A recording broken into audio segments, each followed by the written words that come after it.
के नेतृत्व में आरपीएससी की जो इमेज थी पहले की तरह होगी, और आरपीएससी के जो भ्रष्ट मेंबर जो बैठे हैं, सरकार को उनको हटाना ही पड़ेगा।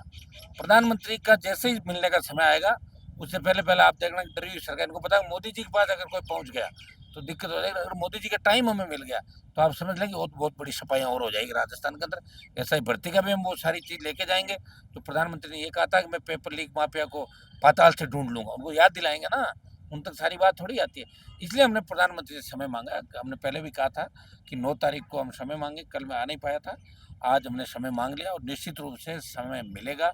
10 लोगों का समय हमने मांगा प्रधानमंत्री जी से, और जितने पेपर लीक की घटनाएं, आरपीएससी की, रीट लेवल फर्स्ट की, जो बीजेपी नेताओं के वादे, वो कंप्लीट हम लेके, जिसमें अभ्यर्थी, इनके तमाम परीक्षाओं के अभ्यर्थी भी हमारे साथ जाएंगे, कुछ नेता साथ जाएंगे, 10 लोग होंगे मैक्सिमम। हम चाहेंगे कि स्टूडेंट लीडर जिसमें हमारे छात्र छात्रा हैं, ये भी प्रधानमंत्री से मिले और उनको अपनी बात से अवगत कराए। ये हमने किया था। आज हमारे धरने का 41वां दिन लगातार यहाँ पे, और 50 दिन हो गए इस आंदोलन को लगातार। शहीद स्मारक पे बड़े आंदोलनों के अंदर ये आंदोलन है। एक बार जेल भरो आंदोलन, एक बार 1 लाख से ज्यादा जवानों की रैली, युवा आक्रोश रैली, और युवाओं के आक्रोश का परिणाम ये हुआ कि सरकार आनंद फान में आरपीएससी को तैयार हो गई। सरकार अब भंग भी कर रही है। वो भंग करने का ही होगा, सारे मेंबर को हटा देंगे, कुछ के इस्तीफे मांग लेंगे, देखना अब 1-2 दिन के अंदर क्या होता, फटाफट होगा।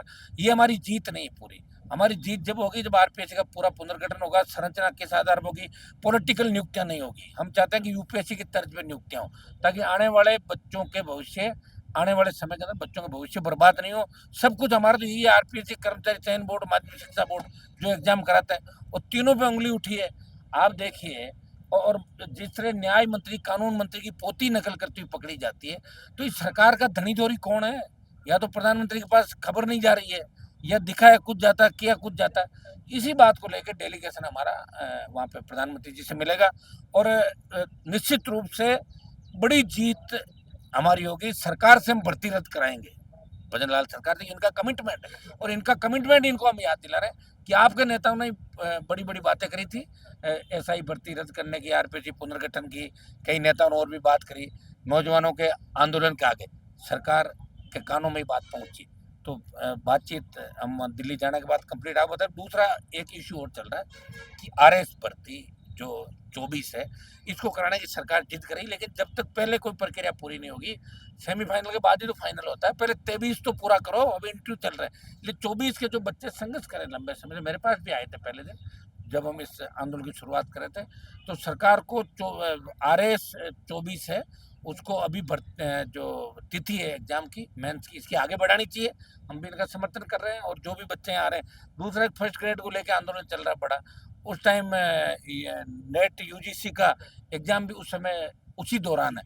तो ये 3 महीना आगे बढ़ाने की बात करें, फर्स्ट ग्रेड के बच्चे बहुत आंदोलित, 2-2, 3-3, 4-4 हज़ार बच्चे इकट्ठे होते हैं। ये मेरे से भी मिले थे, आज भी कुछ बच्चे हैं, वो सरकार से मांग करते हैं कि इन बच्चों के भी एग्जाम आगे बढ़ाए, जो इनकी वाजिब मांग है उस पर सरकार को ध्यान देना चाहिए।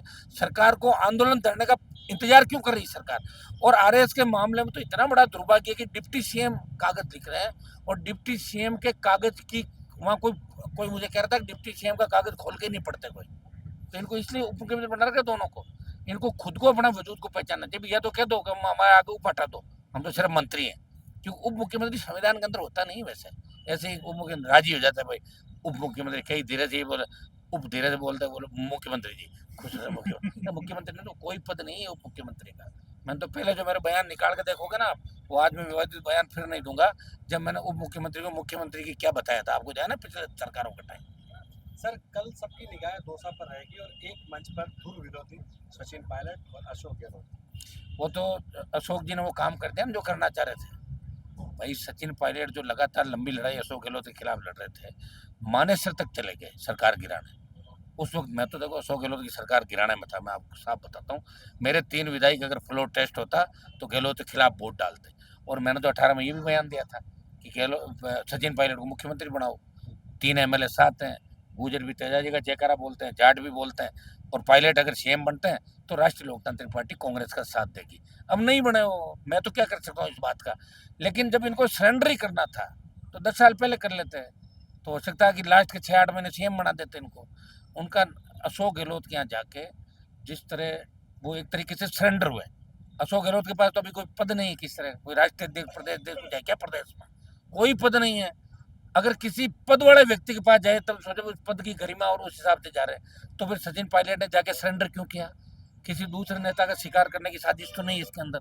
हो सकता है, कोई पता नहीं। पॉलिटिकल लोग कब बड़ी राजनीति खेल जाए। जिस तरह मेरे से कांग्रेस ने अलायंस करके और पीठ में छुरा घोंप के और अशोक गहलोत, सचिन पायलट, गोविंद डोटासरा, तमाम लोगों ने मेरी पार्टी को तोड़ा और बाड़मेर के अंदर मेरा कैंडिडेट लेके, और जो हरीश चौधरी कहता था मैं आरएलपी को देखना नहीं चाहता, उसी हरीश चौधरी का हाथ में आरएलपी का झंडा पकड़ा दिया, जिंदाबाद करा दी। ये राजनीति है। हम ये ऐसा नहीं करते।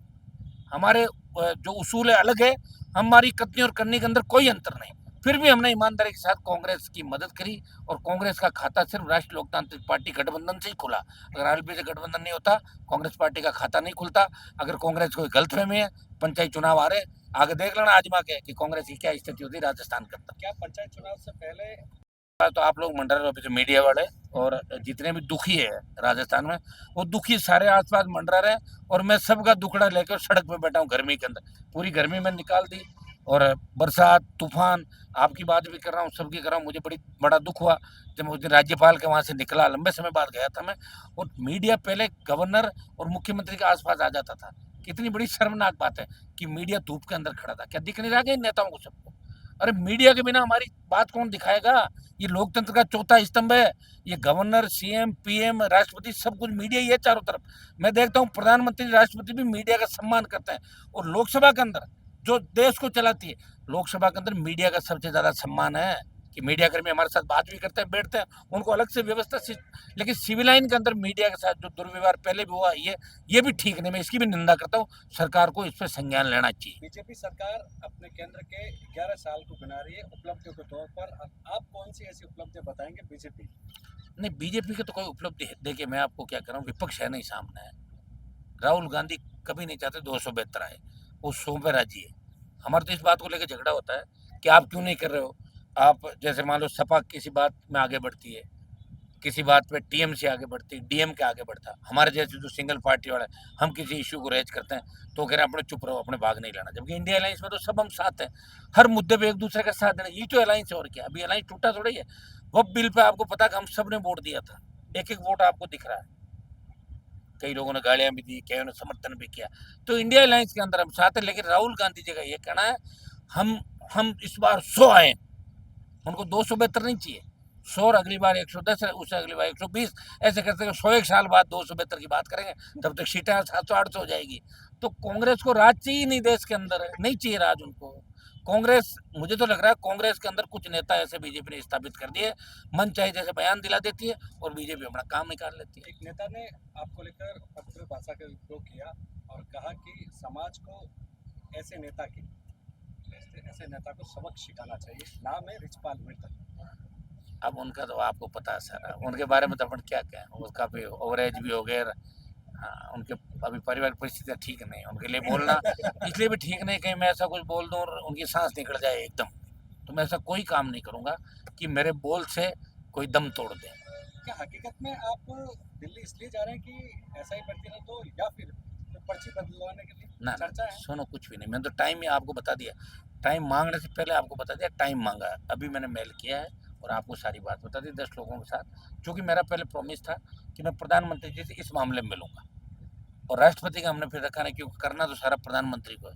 तो प्रधानमंत्री जी मिल के अवगत करा देंगे उनको सारी बात। और अगर नहीं होता है तो फिर अगला कदम हमारा और बड़ा हो सकता है। आप ये नहीं सोचेंगे पीलूपुरा में सिर्फ गुजरी पट्टियाँ उखाड़ सकते हैं, समझ में आ गई ना?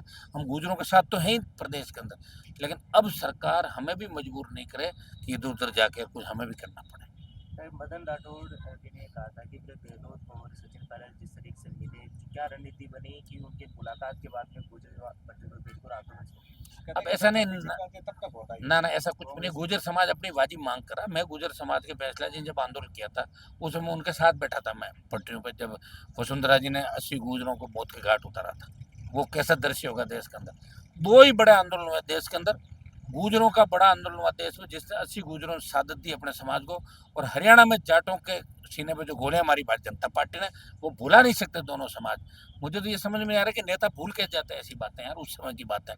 वो मंजर देखना चाहिए था। और बैंसला जी से बड़ा नेता कर्नल किरोड़ी सिंह बैंसला से बड़ा नेता गुजरों में मेरे हिसाब से कोई नहीं हुआ, जिस व्यक्ति ने इतने मजबूत तरीके से गुजर आरक्षण आंदोलन को, चलो बलिदान हुआ, शहादत हुई, सारी बातें जो आता है उसको जाना पड़ता है, लेकिन उस समय वो डटे रहे, सरकार को झुकाया। सरकार ने एक बार उनको मारने का प्लान कर लिया था, भाई फैसला जी को मार दो, लेकिन फिर भी वो हिम्मत के साथ डटे रहे और उसी का परिणाम है कि गुजरों की जीत हुई। और आगे भी आप देख रहे हो कि हम लोग खड़े हैं साथ, और हम तो ये चाहते हैं कि प्रत्येक समाज को हक मिलना चाहिए। हम तो ईडब्ल्यूएस की भी मांग करें कि इसमें भी आर्थिक आधार पर बच्चों को आरक्षण मिलना चाहिए। प्रत्येक समाज का अधिकार है, गरीब जो भी इस भारत के अंदर या राजस्थान में पैदा हुआ उसको अधिकार है, गरीब व्यक्ति को आर्थिक रूप से जो पिछड़ा, उसमें जाति नहीं करनी चाहिए। और गुजर अपनी सही बात के लिए माने, जो कमिटमेंट बीजेपी ने गुजरों से किया उस बात को लेकर ही, मुझे तो इसमें कोई षड्यंत्र नहीं लग रहा है। और बाकी कल अगर कोई है तो मुझे तो लग रहा है कल और पता लग जाएगा आपको। कल आप कह ही रहे हो कि पॉलिटिकल सम्मेलन हो रहा कुछ। आपके साथ में आए थे वोकेशनल ट्रेनर भी इसी धरने पर आए और उन्होंने अपनी मांग रखी, लेकिन आज सुबह वोकेशनल ट्रेनर ने अपनी अलग मांग रखी और यही शहीद स्मारक पर अपना अलग धरना किया। नहीं, अलग ही था, पहले भी उनका अलग था, लेकिन पहले भी आपके पास आकर के मेरे पास तो अभी भी आए थे। मैं क्या यहाँ आने में लेट हो गया, मैं यहाँ आने में लेट हो गया, मेरे साथ आए और मैंने जयंत चौधरी से उनका टाइम सेट करा दिया।